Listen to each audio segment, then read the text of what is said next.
Fala pessoal, estamos de volta com mais um Não É Assim Que Acaba e hoje a gente vai mergulhar nas raízes do desenvolvimento infantil, com as fases do desenvolvimento, na verdade, né, e os impactos na vida adulta que isso gera, e como as ferramentas da psicologia podem nos ajudar a compreender ou ressignificar esses fatos. Para guiar nossa conversa, a gente recebe a especialista que une a profundidade da psicanálise à precisão das ciências dos testes psicométricos e psicológicos, né? Ela é psicóloga em formação em psicoterapia de orientação psicanalítica, professora e supervisora em psicodiagnóstico, mestre em psicologia social e da personalidade, com mais de 30 anos de atuação. Com vocês, Lisandre. Lisandre, bem-vinda. Muito obrigado por estar aqui, né? Obrigado por aceitar nosso convite. É uma honra conversar contigo de novo, é um prazer conversar contigo de novo. Eu acho que toda vez que eu troco uma conversa contigo, eu saio cada vez mais rico em conhecimento, em sabedoria. Tu tem uma didática muito suave e bonita de conversar, assim, de ter. Bem-vinda. Obrigada pelas palavras, eu que agradeço e vamos em frente. Bora, muito bem. E aí, como que tudo começou na tua profissão? O que te fez escolher a psicologia, ser psicóloga? Longa história! A minha história começa no ano de 1988, quando eu entrei para a faculdade de psicologia na PUC de Porto Alegre. E em seguida, né, sempre com gosto pela psicologia, fui apresentada ao grupo que trabalhava nessa área de avaliação psicológica. Então é bem importante as pessoas saberem dessa parte da trajetória, né? Eu tive a honra de ter como professora a professora Jurema Alcides Cunha, que é a pessoa que escreveu os diversos livros que chamam psicodiagnóstico. Professora Jurema Alcides Cunha foi, né, um ícone nessa área de avaliação psicológica para o Brasil. Ela é uma das fundadoras dessa área no Brasil. Se o pessoal quiser fazer alguma pesquisa, eu tive a honra de escrever o verbete com o nome dela no dicionário de avaliação psicológica. Uau. Muito bom. Onde conta toda a história dela, né?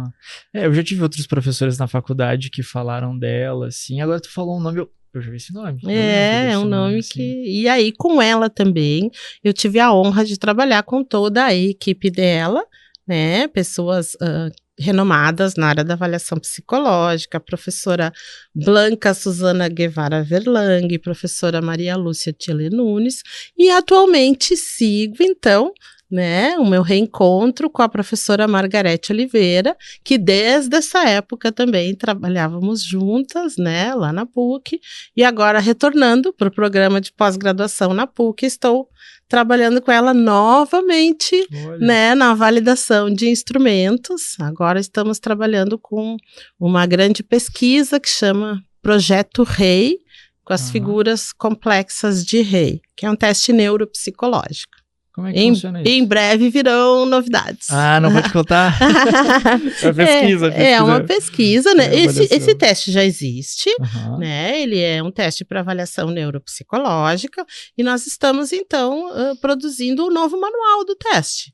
Então, aquelas renovações. Isso, exatamente, aquelas renovações que acontecem. As validações, né, do teste. Isso, exatamente, né, que o Conselho Federal de Psicologia, o sistema SATEP solicita. Isso. Então, nós estamos aí fazendo coleta de dados para produzir um novo manual dentro dessa área, né. E aí, consequentemente, a gente está trabalhando com outros instrumentos também e... tocou para mim, nesse momento, trabalhar, então, justamente com as crianças, né, e questões de neurodesenvolvimento. Boa. E aí tu tem uma clínica, um lugar que tu atende essas crianças? Sim, aí tem uma questão particular, né, que eu trabalho em uma clínica em Porto Alegre, que chama Pronto Kids, que fica no Viva Open Mall, e também Estão vindo novos espaços no Hospital da Criança Santo Antônio, um ambulatório para questões de desenvolvimento infantil, né? E um outro espaço no Medplex Santana também para trabalhar com estas crianças. O meu trabalho sempre é muito dentro da questão da avaliação. Trabalho bastante, né? Dentro da identificação de transtornos ou não, justamente fazendo a diferença. Tu queria falar sobre desenvolvimento, né? Então, justamente fazendo a diferença entre o que é esperado dentro do desenvolvimento infantil e o que não está de acordo com o desenvolvimento, e aí podermos sinalizar se existem transtornos do neurodesenvolvimento ou não, né? Ou o que está havendo.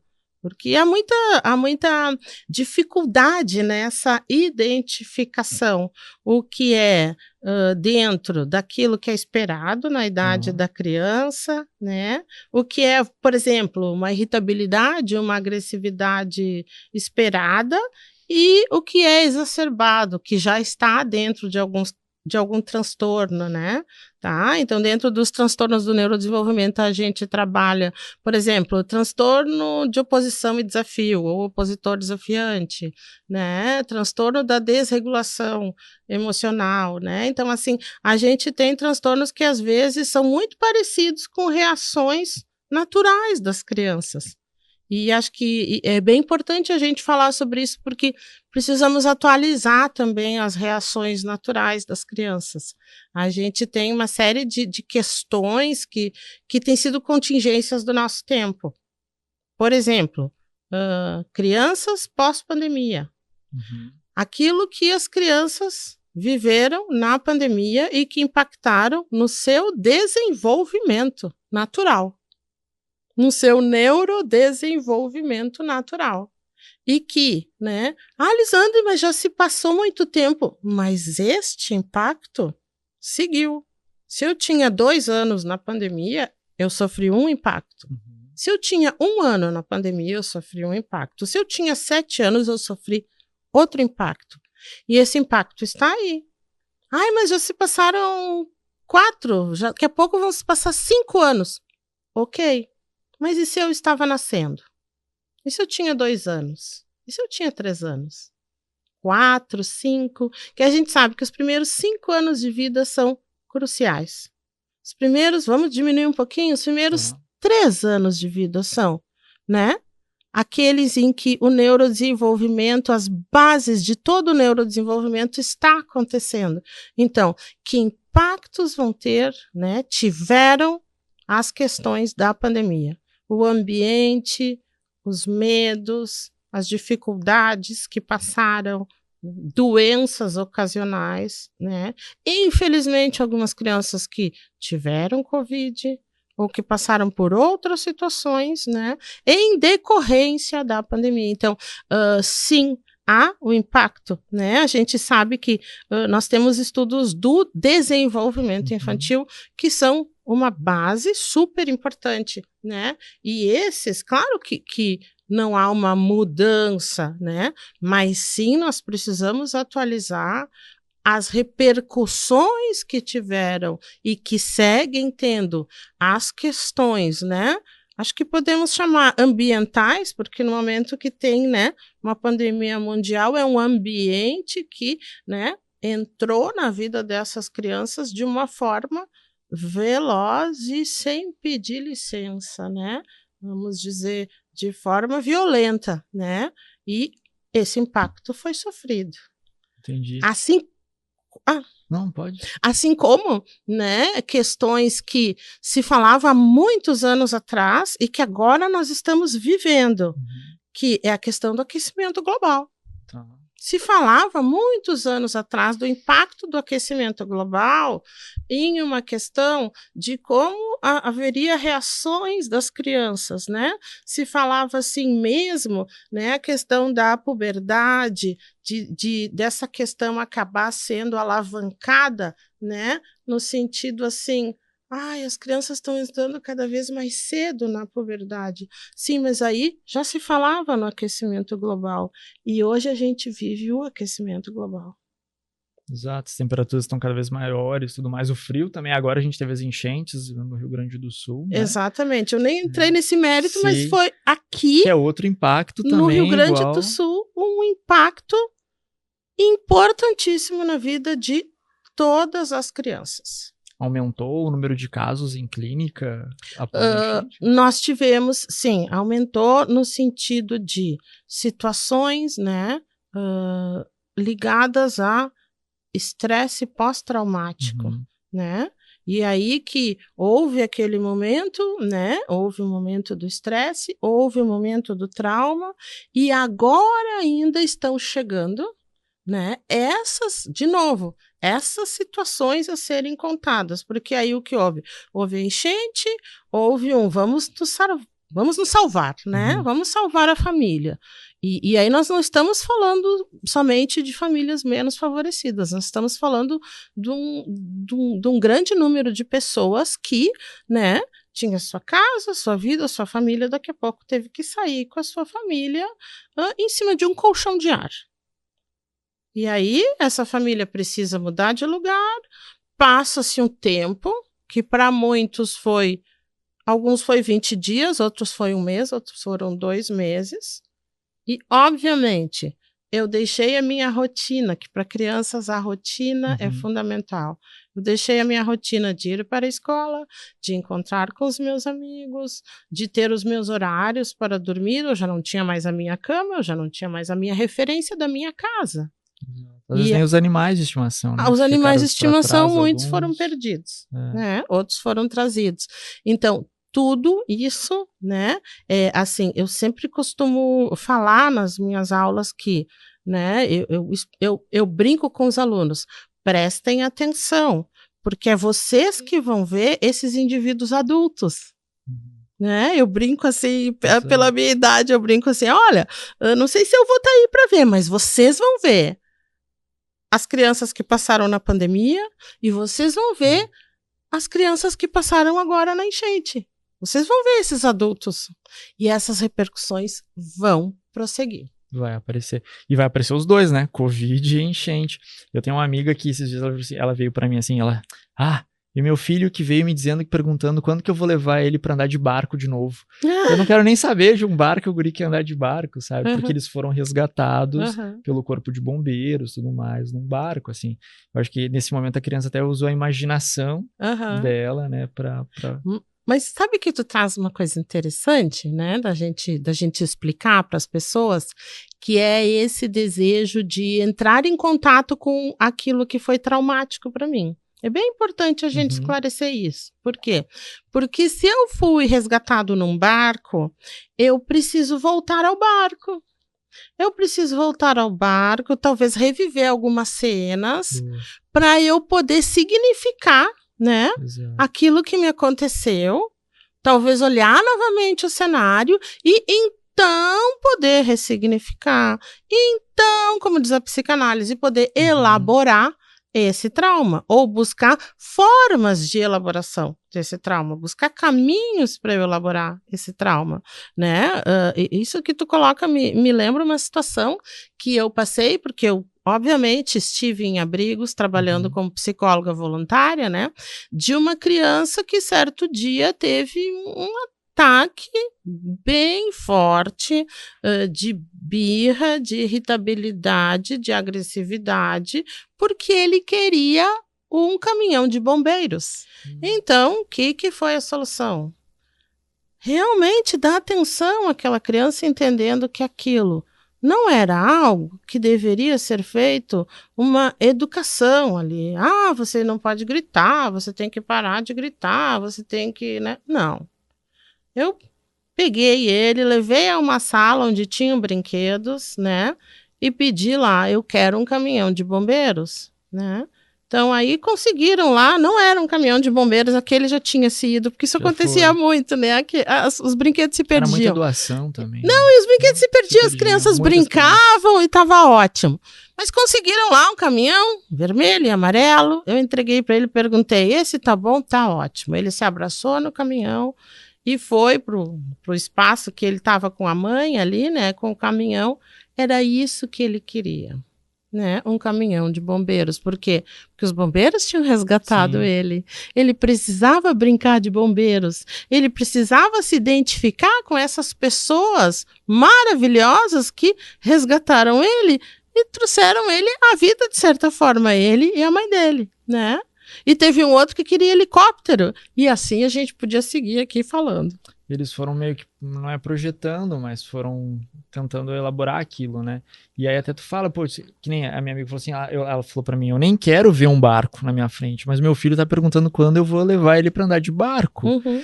E na hora eu nem me dei por conta, tipo assim, não, leva ele lá, porque senão tu pode gerar um trauma nele aí, né? Ou pode dificultar que ele consiga ultrapassar esse trauma. Entendi. Pode dificultar ele não encontrar a via de acesso para compreender o que ele passou e, então, continuar a trajetória dele. Entendi.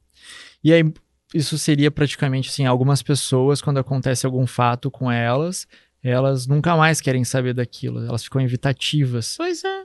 Pode ser porque lá na Aí infância tu vai criar passou um por isso. transtorno evitativo. Uhum. E aí a pessoa daqui a pouco, né, vai perder uma oportunidade. Vamos dizer que essa pessoa seja adulta e ela tenha que fazer um trabalho onde ela precise entrar numa balsa. Ou até um passeio, né? Um passeio, pegar um barco, né? Enfim, né? Aí ela não vai conseguir?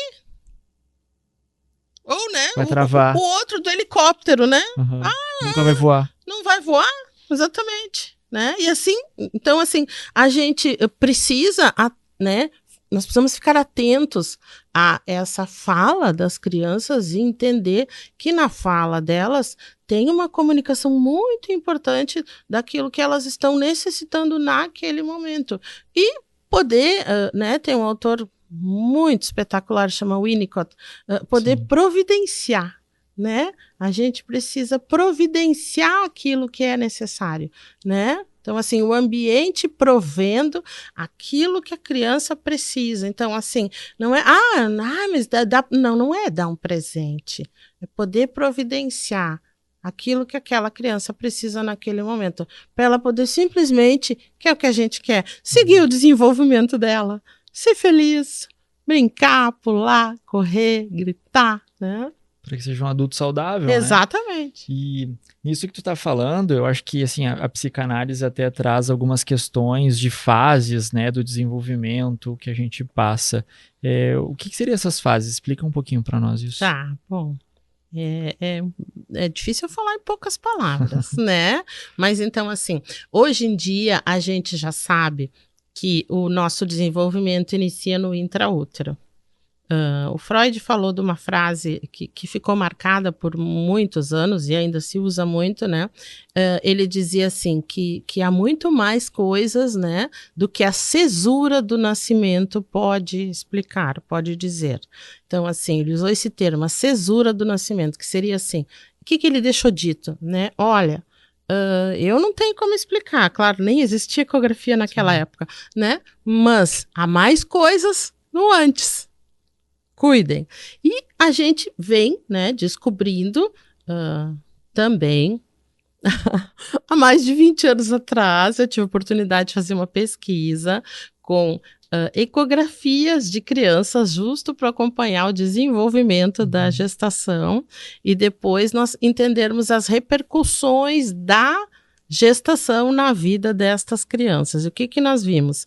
Sinais, sim, né, já no intraútero daquilo que as mães estavam vivenciando e sinais de como essas crianças iriam se desenvolver, né? Alguns a gente sabe por acompanhar, né, que efetivamente eram crianças muito felizes e saudáveis no intraútero e hoje são adultos felizes e saudáveis. Então, sim, há muitas questões. Então, nós sabemos que o desenvolvimento começa já no intraútero. E aí vem o nascimento. O nascimento é um momento inaugural na vida de todos nós, no sentido que, né, não só a gente tem, né, uma entrada nesse mundo, né, nesse mundo de respiração aeróbica, aérea, né? E como a gente tem entrada nesse mundo ambiental. O nosso psiquismo já vem vindo, ele já estava ali, né? Mas sim, há, digamos assim, uma inauguração do psiquismo pela forma como os pais vão acolher, cuidar, entender as demandas dessa criança. Se a gente conversa com qualquer mulher que tem um filho, ela diz que os primeiros dias de vida são sempre muito difíceis. Essa atenção já é dada em muitos lugares, em muitos hospitais, às mulheres, no sentido que a gestação e o pós-parto são momentos intensos na vida de uma mulher e você ter uma outra vida em sua completa responsabilidade é algo bastante difícil. E esse acerto entre a mãe e o bebê, nesses primeiros dias de vida, ele sim vai inaugurando, né? Ou vai remodelando esse psiquismo que já vinha vindo. Então, se eu sou bem recebido, bem cuidado, bem alimentado, né? Bem acolhido. De novo, vou ter que lembrar do Winnicott, né? O Winnicott fala da nossa capacidade, né, de poder segurar a criança, né, de poder embalar a criança.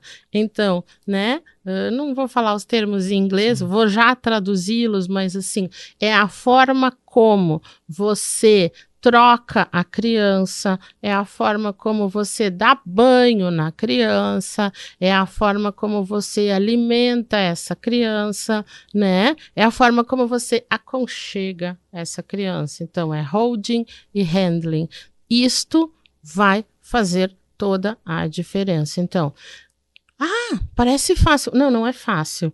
Aí eu tenho que ter um entorno que me ajude, eu tenho que ter um companheiro ou uma companheira ou amigos que possam me ajudar nesses momentos iniciais, porque sim, uma mulher fica com dificuldades até ela de tomar banho. Sim. Então, assim, primeiros dias de vida fundamentais. A pergunta que eu faço quando as pessoas chegam para psicodiagnóstico é assim: como foram os primeiros 3 dias de vida? E como foi o primeiro mês? Por que eu faço essa pergunta? Para entender. Se foi um primeiro mês tranquilo ou se foi um primeiro mês caótico. Tu já sabe para que direção que vai. Exatamente. Foi um primeiro mês caótico e daí a sequência foram os primeiros 3 meses caótico. Esses primeiros 3 meses teve idas e vindas. A gente não dormiu. Então, podes imaginar. Se a mãe não dorme, o pai não dorme, a criança não dorme, temos aí já algum problema instalado.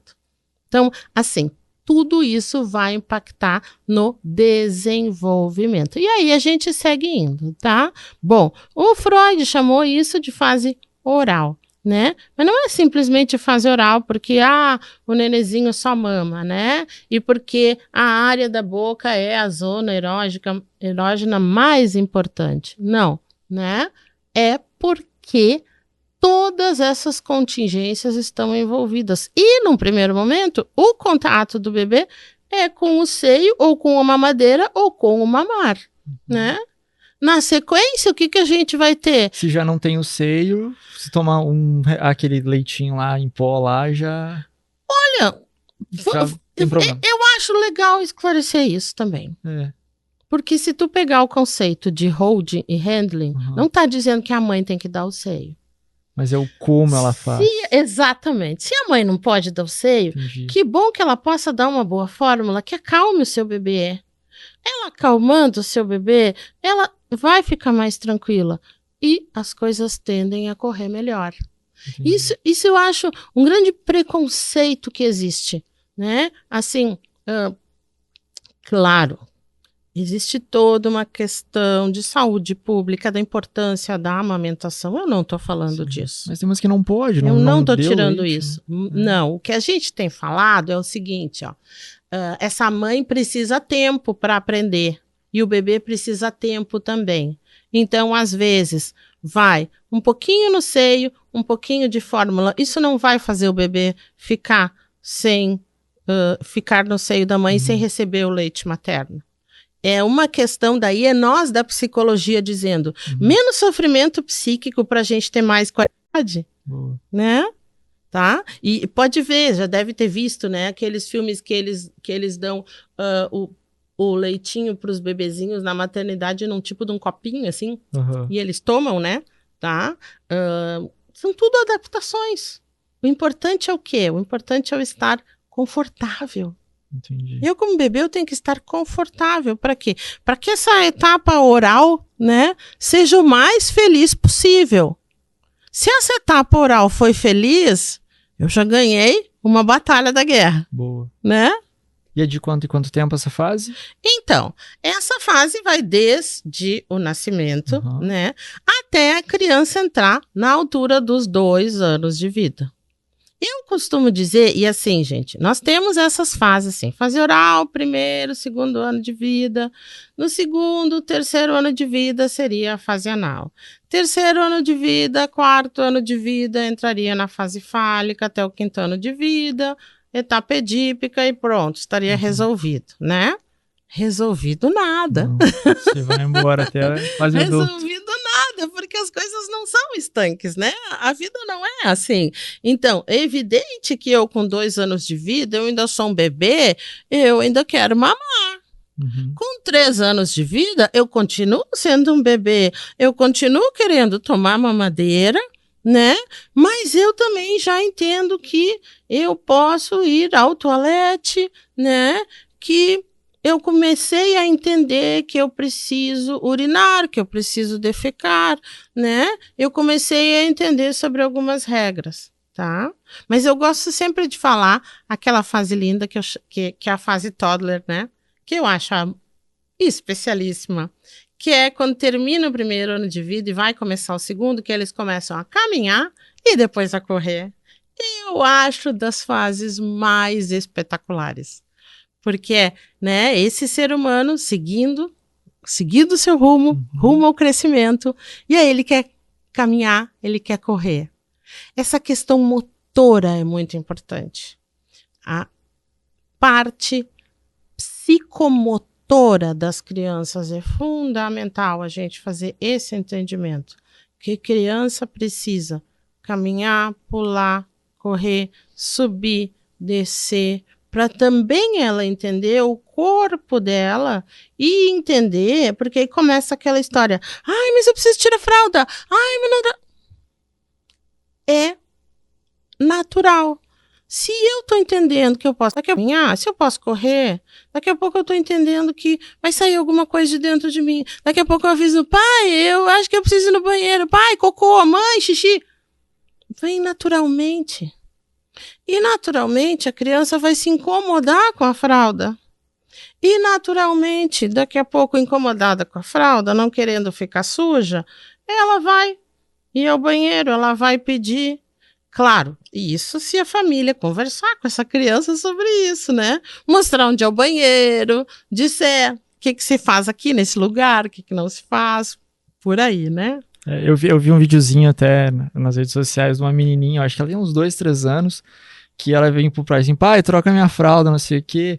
E ele pega assim, eu não vou trocar a fralda, joga longe a fralda. Ele, por que tu ela pergunta pra ele, por que tu fez isso? Minha fralda é tão bonita, troca minha fralda. Ela ainda tá afim de trocar fralda, né? Ela ainda não tá no timing dela de tirar a fralda. E tá ok. Um desespero nessa história da fralda, né? Um desespero de pais, de, às vezes, familiares, né? Às vezes até de algumas escolas, assim, né? Fez um aninho e pouquinho tem que tirar. Não, só um pouquinho. Cada criança vai ter seu tempo, cada criança vai ter o seu amadurecimento, né? É importante, sim, a psicoeducação, que é o quê? Ensinar. Olha, você pode ir no banheiro, você pode aqui, você pode nesse momento sentar, você pode fazer suas fezes nesse momento, você pode, né, urinar, explicar para a criança. E outra, né? Deixar se sujar, deixar brincar na areia, deixar brincar com a água, Por quê? Porque senão a criança não vai entender sobre se sujar, sobre xixis e sobre cocôs e sobre todas essas coisas, né? Sim. Ela tem que brincar de abrir e fechar a torneira. Vai gastar água. Um pouquinho só, né? Tem que ter um pouco de paciência dos pais. Entender que, né? Ela tem uma torneirinha interna que vai abrir e vai fechar, né? Então são essas coisas que muitas vezes as pessoas não entendem e perdem a paciência com as crianças, e é uma coisa simples, uma brincadeira simples de abrir e fechar alguma coisa, ou de sujar alguma coisa, ou de se sujar, poder limpar, poder saber que aquilo ali não é irreversível, que aquilo volta ao normal. Mas hoje em dia o pessoal tá... Tipo, a criança começou a fazer alguma coisa que começou a incomodar os pais ou que tá estressando o ambiente. Eu vejo nitidamente, né? Puxa o celular, bota um desenho ali, bota a criança assistir o desenho. Os impactos que isso vai trazer na vida adulta é bem significativo também. Exatamente. Daí, assim, o que a gente tem falado sobre isso, né? A gente tem falado que estamos muito contentes com essa lei que saiu agora há pouco, né, de restringir o uso de celular nas escolas, porque se a gente continuar nesse assunto, né, digamos que eu estou nessa fase que eu precisaria aprender, né, onde é que eu vou urinar, onde é que eu vou defecar, onde é que eu vou me alimentar, qual é a diferença das coisas. Tu dá um videozinho, a criança vai se distrair e ela não vai prestar atenção no seu corpo. Ela não vai prestar atenção naquela dorzinha de barriga que vai dar, porque é hora de ir no banheiro. Ela não vai prestar atenção em alguma sensação que ela tem para dizer que ela precisa ir fazer xixi. Então, isto é muito grave, porque, né, nós vamos tirar a atenção dessa criança para o corpo dela. E nós estamos aqui falando que os primeiros 5 anos de vida, nós estamos aqui trabalhando com muitas questões motoras, psiconeuromotoras. E que se a criança não tiver atenção para isso, aí depois chegam lá, para mim, psicólogo, ou para o pediatra, ou para o neurologista. Tá atrasado. Mas está atrasado por quê? O que anda fazendo, né? Ninguém disse para ela o que se faz, ninguém deu nome às coisas para ela, né? Tinha um filme muito bonitinho que chamava Caiu. Não sei se ainda existe. Aquele filmezinho mostrava, é um filme de uma equipe canadense, ele mostrava muito sobre o desenvolvimento e eu achava bonito nesse filme que ele mostrava os conflitos do desenvolvimento. Então, esse menininho caiu passando por todos os conflitos. Então, assim, se todos fossem filminhos assim, que a criança pudesse se identificar pelo conflito que ela está passando naquele momento, ótimo, mas a gente sabe que não é isso. E depois dessa fase, o que vem? Qual delas? Depois da motora e... Da motora, bom, aí nós vamos entrar, né, na tal da fase, né, que as crianças entendem a diferença anatômica, né, entendem que existe, né, um determinado órgão reprodutor feminino, o outro masculino, né, um órgão de excreção feminino, um outro masculino, e vão começando a ter esses entendimentos, né, e acho que é bem importante a gente falar, porque daí eu agora já fiquei pensando, né, existe tanta questão hoje em dia ligada a gênero, mas é importante a gente falar que anatomicamente, né, nós nascemos, enfim, né, com um órgão, né, genital, que ou é feminino ou é masculino, e por onde vão sair os nossos excrementos, é muito importante entender isso, né, e bem, nesse início de vida é isso, é eu entender, né, por onde sai, como é que eu faço, o que existe, para depois, então, eu buscar outras questões, né, que hoje em dia se fala da questão da identificação, né? Mas isso vai se dar um pouquinho mais adiante. Por quê? Porque aí eu tenho que entrar, né, naquela época que eu brinco com o pessoal assim, já viu o filme de romance, bem água com açúcar, na TV, no cinema? Ah, já vi. Pois então, sempre tem um triângulo amoroso, né? Sempre tem alguém que sobra, né? Sempre tem alguém que fica junto e um que sobra, né? E essa é toda. Ai, por que que é tão bonito esses romances? Por que que coisas que envolvem romances chamam a atenção das pessoas, né? Por isso que, de verdade, todo mundo passa por essa novela familiar, por esse romance, né? Ah, mas então, os meus pais, né? Eu tenho 2 pais, eu tenho 2 mães. Não tem problema. Vão ser 3.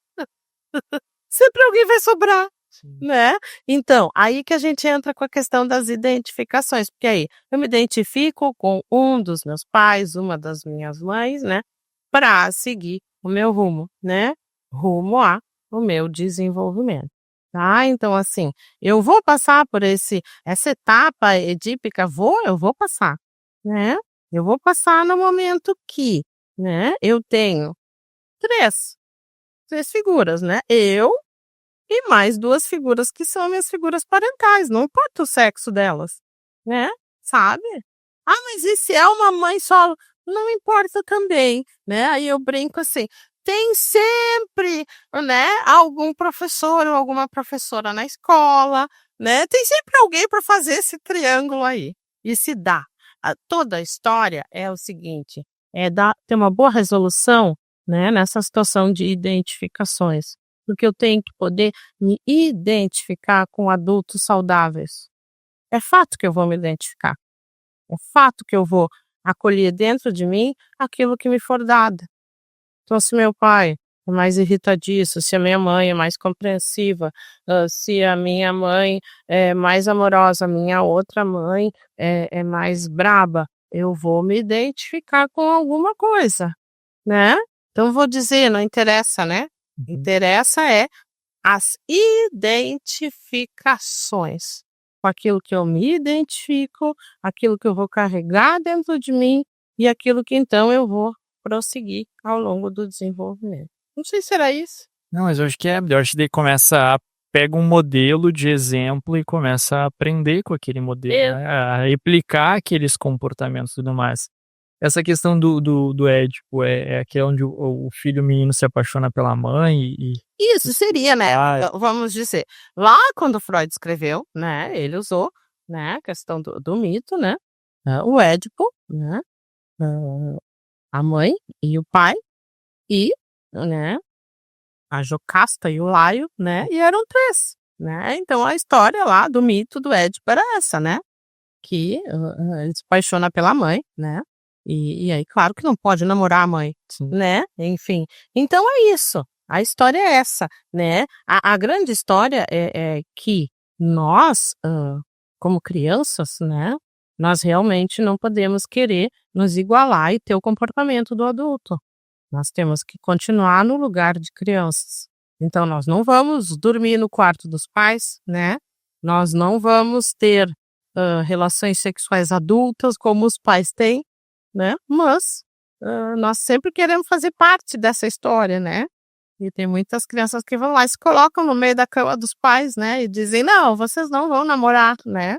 Enfim, e aí nessa hora a criança tem que saber que ela tem que voltar para o lugar de criança, que ela tem que voltar para o seu lugar, que ela tem um longo caminho pela frente até o dia que ela vai encontrar o parceiro ou a parceira dela, né. Então o ideal seria que a criança ela tivesse o próprio quarto dela, a própria cama e, sei lá, no meio da noite a criança vem: "Ah, quero dormir com vocês". Dizer não, né, levar e Tem esse ideal, né, tem esse ideal, tem essa proposta. A gente sabe que muitas crianças não têm essa condição de ter seu próprio quarto. A gente orienta, então, que tenha pelo menos uma cama separada, né, que os pais procurem resguardar um pouco, né, aquilo que eles fariam enquanto adultos, não fazer próximo da criança, temos esse cuidado. Hã, de novo, o que que a gente tem que prestar atenção? Se uma criança vem para o quarto dos pais, vem 1, 2, 50 vezes, o que que é isso? O que esta criança está pedindo? Ouvir essa criança, perguntar: "Tá, mas o que que é?". Eu tô com medo". "Ah, tá com medo. Tá com medo do quê?". Do escuro. "Ah, tô com medo do escuro". "Excelente, um medo edípico. O medo de não ficar sozinho, sentimento de solidão", né. Ok, tá ótimo, tudo bem, né. Mas eu tenho que entender: tu tá com medo do escuro? Tá, então quem sabe a gente, bota uma luzinha no corredor ou no teu quarto, vamos lá, vou te contar a historinha", né. Tem uma história muito bonita, que creio tá nas obras também do Freud, que fala sobre justamente o medo do escuro. E que o que que cura o medo do escuro? A voz da mãe, a palavra do pai, o contar historinhas. Boa. É uma boa estratégia. Né, sabe. Então tá, então tu pode voltar pro teu quarto e a gente vai conversando contigo, vai te contar a historinha daqui, até tu dormir, tu vai ouvindo a nossa voz, tu sabe que tu tá com a gente, tu não tá sozinho. É o reforçar, né, que a criança ela tá segura e tudo mais. A gente faz isso com adultos também, né, em terapia, você: "Não, calma, tu tá tudo bem, tu tá seguro". A fala cura pela fala, né. É. A velha história da cura pela fala, cura pela palavra. Se eu ouvir alguém falando, né, quando alguém tá doente, tá num leito, a gente conversa de forma tranquila. Quando o médico vai fazer um procedimento em ti, não é assim? Ele não conversa contigo: "Olha, agora nós vamos fazer isso". Aquela voz vai te tranquilizando, não é isso? Quando vão te dar uma anestesia, não vão brincando, te tranquilizando? Vão, a ideia é essa, né, é a mesma ideia. É, e tu falou lá da parte uterina lá, né, esses dias eu até ouvi, um pai, ele estava falando com o bebê na barriga e te fizeram, né, o exame lá, eles fizeram isso, fizeram ultrassom e o bebê sorriu na hora, Aham, né. exatamente. Então E a gente sabe que hoje em dia, né, os bebês reagem, os bebês já escutam desde a 20ª semana de gestação, né. E se realmente, se tu conversar, se tu colocar sempre uma mesma música, eu costumo, né, quando me perguntam, eu costumo dizer, né: tu quer ter um jeito de acalmar teu bebê? Coloca, ok, começa a ouvir músicas de ninar, e depois tu vai poder colocar essa musiquinha no quartinho dele, ele vai se tranquilizar". vai funcionar. É, é o que se faz nas UTIs neonatais, muitas vezes, né, de pedir o som da casa da família, né, eu brinco, até esse sininho do vento ajuda, sabe, no sentido da criança lembrar e ter tranquilidade que aquele som ali é o som que acalma, né, e vamos adiante, essa é a história. Assim, de verdade, se a gente for pensar, não sei se eu falo de um jeito muito tranquilo, mas eu acho que é tudo tão simples. Eu acho que é tudo tão fácil. E as pessoas às vezes complicam com bobagens desnecessárias. Sim. Vem as histórias do passado, né, que as pessoas diziam, muitas vezes até por ignorância, por não saber Ah, as coisas, né, e sair progredindo até agora. E assim, com essas, sei lá, não consegui ajudar meu filho, no desenvolvimento infantil dele. Falhei em alguma fase, assim, né. O que que isso vai impactar na vida adulta dele? Sei lá, por exemplo, uma pessoa que teve problema na fase oral, ela pode virar um adulto fumante, por exemplo, ou alcoólatra? pode. E quais são as, assim, as evidências que podem acontecer com a pessoa? Bom, evidências científicas temos de tudo isso, né, de dificuldades em todas as etapas. Hã, Nós sabemos, né, que enfim, todas as questões de transtornos de adição têm a ver com questões na etapa oral, né, assim como nós sabemos que, por exemplo, transtornos ligados à parte mais de controle, né, essa questão também de oposição, de desafio, são questões que aconteceram mais na etapa anal. Então, assim, como eu posso ajudar meu filho? Eu posso ajudar meu filho tentando ser o mais tranquilo possível e respeitando o tempo dele, sem tirá-lo da rotina. Vamos de novo. Isso parece algo que é manjado, né? Mas assim, nem sei se vocês usam essa palavra ainda, manjado. Uso, pode ser. Compreendeu. Mas assim, algo que já é, sei lá, de domínio público, né, que rotina é importante, mas que rotina é essa, né? É realmente poder, a criança receber o que ela precisa igual todos os dias e ter segurança.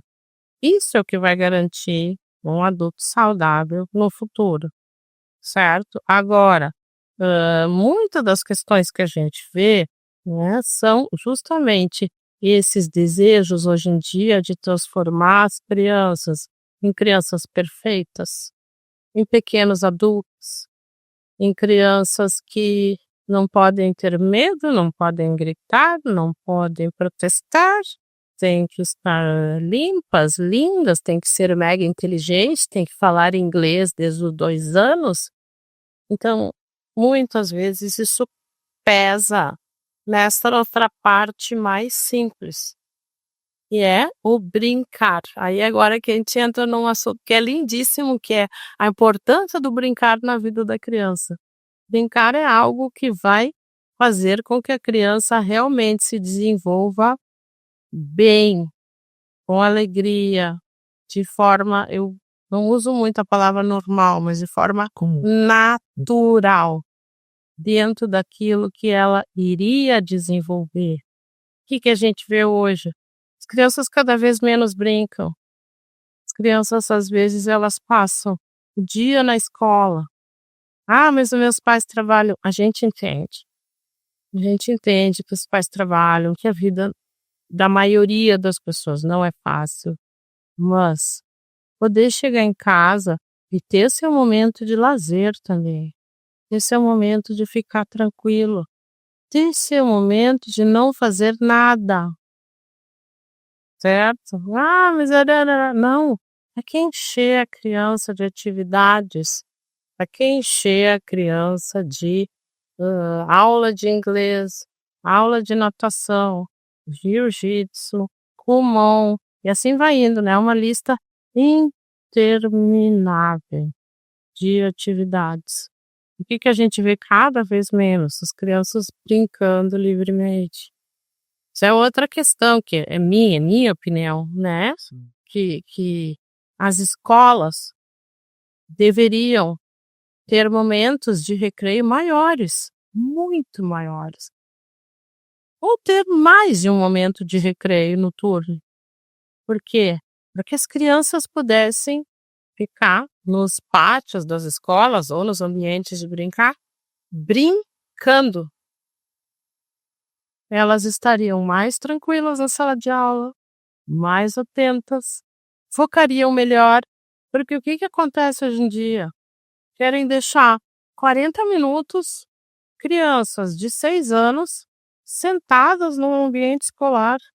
Nem a gente que é adulta aguenta 40 minutos sentado, mesmo que o assunto seja maravilhoso. E aí querem que as crianças façam isso. E aí vem a outra história do desenvolvimento motor, né? Porque as crianças vão seguir a história do desenvolvimento motor. Eu com 6, 7, 8, 9, 10 anos, eu preciso continuar me mexendo. Uma das coisas mais importantes para mim é a minha motricidade. Eu quero me mexer, eu preciso mexer minhas pernas, meus braços, minha cabeça, meus olhos. Eu estou crescendo a cada dia, eu estou entendendo como eu sou. Eu preciso brincar e brincar livremente, sem ter uma regra de como brincar. O mundo é movimento, né? É tudo sempre em movimento. Exatamente. E em sincronia também. E eu poder justamente brincar daquilo que eu quero, daquilo que eu desejo. Então, se tu olhar um parquinho infantil dentro de uma escola, né? Tu vai ver assim, que um tá no balanço, outro tá pulando, outro tá subindo naquele, eu chamava trepa-trepa, não sei como chama agora. Outro tá no escorregador, outro tá jogando bola, outro tá lá parado. Tá bem, tá ótimo. Descansando, cansou. Tá bem, tá ótimo, né? Assim, mas então, poder ter essa possibilidade, essa diversidade de oportunidades, mas deixar brincar. As crianças não brincam. E aí, o que acaba acontecendo? Voltamos no assunto pra gente, costurar. Telas. Aí eu vou pra casa e telas, né? Daí depois não tem simbolismo, não tem brincar. Mas não consegue aprender a escrever. Não consegue aprender a escrever porque não tá conseguindo entender o que é aprender a escrever. Bota brincar, bota correr. Bota brincar com os amiguinhos, bota descobrir se tem uma folha, se tem uma formiga, se tem qualquer coisa, assim. E aí eles vão chegar lá na clínica pra ti, os pais trazendo, dizendo: meu filho tem alguma coisa estranha. E é o que acontece geralmente, né? Eu não atendo mais crianças, eu até tentei, mas quando eu olhava pra criança, conversando com ela, eu via assim, cara, o problema não é tu, é teus pais, né? Não é saudável, né? Aham. E eu acho que a maioria dos problemas são os pais, né? Mas às vezes, infelizmente, as crianças já estão muito adoecidas, né? Muito adoecidas porque, infelizmente, assim, e aí, eu acho importante a gente desculpabilizar os pais, né? Hã, pai e mãe vão fazer aquilo que podem. Às vezes eles acham que estão fazendo super certo, Sim. É dentro do conhecimento que eles têm também, né? né? Às vezes, vai te chegar um pai que diz assim: "Ah, eu fui criado numa família muito rigorosa, então eu deixo o meu filho escolher a hora que ele vai almoçar e a hora que ele vai tomar banho". Não, É aquela frase, vou dar pro meu filho tudo aquilo que eu não tive, né? tá errado. Ah, tá errado, né? Concordo. Tá errado. Sim, tu é o pai, tu tem que dizer: "Agora é hora de almoçar e agora é hora de tomar banho".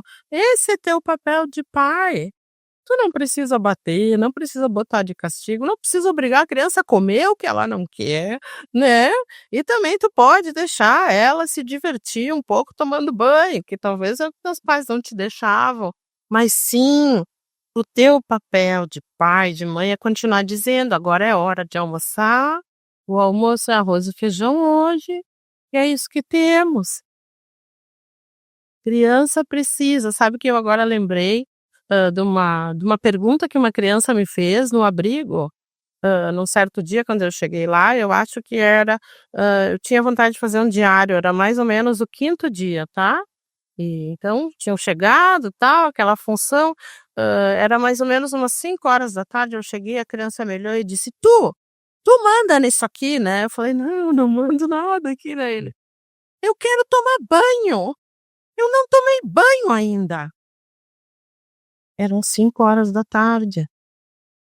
Eu sabia que o banho ali no abrigo estava sendo só à noite, mas por algum motivo ele estava incomodado, porque talvez ele tomasse banho num outro horário na casa dele. Essa mesma criança outro dia me perguntou: "Quando é que a gente vai voltar para a escola? Que dia a gente volta para aula?". Porque ele tinha uma rotina, né. Vamos imaginar, vamos fazer uma hipótese que ele talvez tomasse banho às 10 horas, 11 da manhã, almoçasse e fosse para a escola. Aquilo ali era o que ele estava acostumado, e era o que ele estava pedindo de volta. Ele desestabilizou ele, né? Desestabilizou. Só que isso é só um exemplo do que acontece, né. Imagina se tu deixa uma criança sempre assim, se tu não põe horário, se tu não tem, né, algo que diga: "Agora é hora disso, agora vamos Limites, né? aqui", Não ensina os limites. né. Agora isso aqui, agora é lá, e conversar e falar, dizer: "O nome disso é isso, vamos abrir o chuveiro, vai cair água, você vai pegar isso aqui que chama sabonete, você vai", explicar. Criança não nasce sabendo, precisa de explicação de tudo. Eu entendo que é como se fosse um treinamento, né? Pra treinar as que não criar. Assim, eu sempre falo isso para os meus pacientes, né? Quem cria é fazendeiro. Fazendeiro é que cria gado, boi, galinha. Né? Eu acho que pai e mãe tem que treinar os filhos, né? Treinar para as coisas positivas e treinar também para coisas difíceis, para frustrações, né? Saber impor limites, essas coisas assim. E como é que a gente treina para uma coisa, né? Repetindo. Quando a gente quer, né, porque os adultos ficam: "Ah, mas não lembro como é treinar". Não, só um pouquinho. Se você vai treinar um esporte, você vai receber a bola, vão te dizer as regras, não é assim, tá, daí no outro dia você vai lá, você vai tentar repetir aquilo ali, no outro dia você vai lá, você vai tentar repetir aquilo ali. É assim, e você vai repetindo, repetindo, repetindo, até que você aperfeiçoa, até que aquilo está dentro de você e você já joga sem nem lembrar das Vira um regras. hábito. Exatamente. É um hábito. E lá na tua clínica, tu faz o trabalho de psicodiagnósticos, como é que funciona? Sim, eu atendo, né, 90% psicodiagnóstico, trabalho, desde pais e bebês até idosos, fazendo a parte de, avaliação psicológica, e aí eu explico bem Eu não faço só testagem psicológica, eu faço uma avaliação, né. "Ah, mas eu quero", hoje em dia está muito na moda, "eu quero uma testagem neuropsicológica". Ok, mas você precisa conversar com essa família, mesmo que seja um idoso, né, conversar com os familiares, entender a história de vida dele, ouvir, né, e então você vai administrar os testes, ver que resultados tem e então fazer uma síntese, contextualizar também muitas situações, de novo, é aquilo que a gente estava falando antes, bem, viveu isso, viveu aquilo em tal momento, de tal ano, aconteceu tal coisa que impactou naquele psiquismo, naquele funcionamento. E aí a gente vai poder fazendo esses entendimentos, né. Existem, hoje em dia, né, certos diagnósticos que são imprescindíveis essa parte da avaliação psicológica. Um deles é o transtorno do espectro do autismo, o outro é o TDAH, que as pessoas hoje em dia acham: "Ah, eu pego qualquer na internet ali, qualquer checklist, faço e vejo se eu tenho", não, isso não é assim, não é com qualquer checklist. E a questão dos diagnósticos diferenciais, que nem tudo é o que parece ser. Isso é tão importante, né, a gente falar que assim: "Ah, mas parece ser isso". É, mas não é, é aquilo, né. "Ah, parece TDAH". Não, mas é transtorno bipolar. Um detalhe que Que é um detalhe que faz a diferença, né. "Ah, mas pode ser comórbido?". Pode ser comórbido, pode ter as 2 coisas, né, é o que eu sempre brinco. Pode ser um jardim florido, com várias flores diferentes, né, rosas, margaridas, mas pode ser só uma coisa. E assim vai, né. Mas eu trabalho sim bastante com essa parte de avaliação psicológica. muito bom. E se tiver um pai ou uma adultos também tu falou, né? Adultos também, eu É. faço em todas as idades, é muito interessante que tem chegado muitos adultos ultimamente para fazer avaliação de transtorno do espectro do autismo. Ah, é? Claro, porque Eu achei que era TDAH. Todo mundo eu olho para as pessoas: "É, eu tenho TDAH". não, bem interessante, levam os filhos para fazer avaliação e se descobrem também com o espectro. Ou É verdade, porque é genético também, né. isso, e como tem realmente, né, há na mídia, né, há muita informação sobre isso, as pessoas: "Poxa, mas eu sou assim", começam a se identificar, e aí vem, e aí tu faz esse diagnóstico e, nossa, dá um alívio para aquela pessoa, ela às vezes entender, né, que ela tem um transtorno, porque ela sofreu Sim. muito na vida, né, até chegar ali na vida adulta, imagina ser do espectro do autismo. Ainda mais saber como lidar com isso, né, a respeitar os seus próprios limites e a compreender. E vamos falar, assim, né, de uma questão importante da gente também não ser preconceituoso. São pessoas que têm famílias, têm vidas estabelecidas, têm vida profissional maravilhosa, mas dá um alívio descobrir algumas coisas. Então, assim, a gente faz diagnóstico desde pequeno até, né, o idoso, passando pelo adulto, adolescente. Muito bom. E se alguém quiser te encontrar e conhecer a tua clínica, fazer uma avaliação lá, como é que pode te encontrar aí? Bem, o ideal é entrar em contato comigo pelo WhatsApp de forma escrita, eu sempre solicito isso, né. Posso ser o WhatsApp, então é 51999685133.